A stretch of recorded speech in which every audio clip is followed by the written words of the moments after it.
Uwiringoma ahamagara itangazamakuru ati Santos TV urihe ngwino hano nkwereze inkuru nkwereke.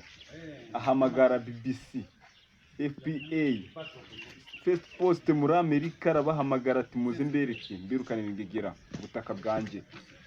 Ati ndabiyamye n'ikindi gihe n'undi munsi sinzongera kubabona kuri ubu butaka bwa leta ya Kongo, ahandi ndi muri Kongo ndahicaye nanjye.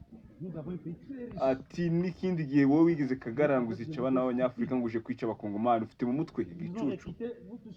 Urura indege uraza urifata utembera ibihugu byose ngo uje kwica abantu ukorera udufaranga dukeya 500 kabisa. Umuntu w'umugabo uterwa ikimwaro nabyo.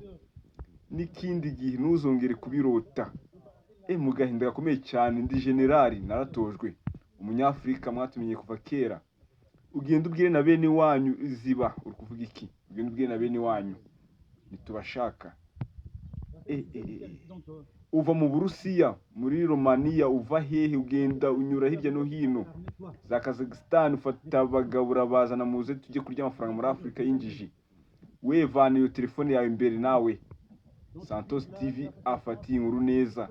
Ati n'ikindi gihe ndabivuze dore abantu bose washoye mbarase ubundi uvugana gute nanjye uhagaze ryama nta muntu uvugana n'umukomando ahagaze kabisa. Ryama ramza amaguru ku butaka ni ewa amaboko mu kirere aho nyabona gicucu. Santos shyiraho kamera hano. Okay.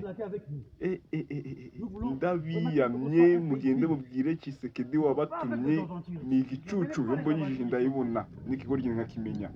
Ndabibabwiye ntimuzagaruke hano. Iyo sura yawe tuzahure kuri beach ukoga. Nta gisura yawe ari y'intambara. Twarababaye. Ndi General Uwiringoma ndumuvugize wa M23. Goma nayifashe Nord Kivu yose meze neza. Rero uyu munsi rero ubyumve neza wa mugabo wakagabo utakarezi kabi. Reba abana bari inyuma yawe ukuntu bameze.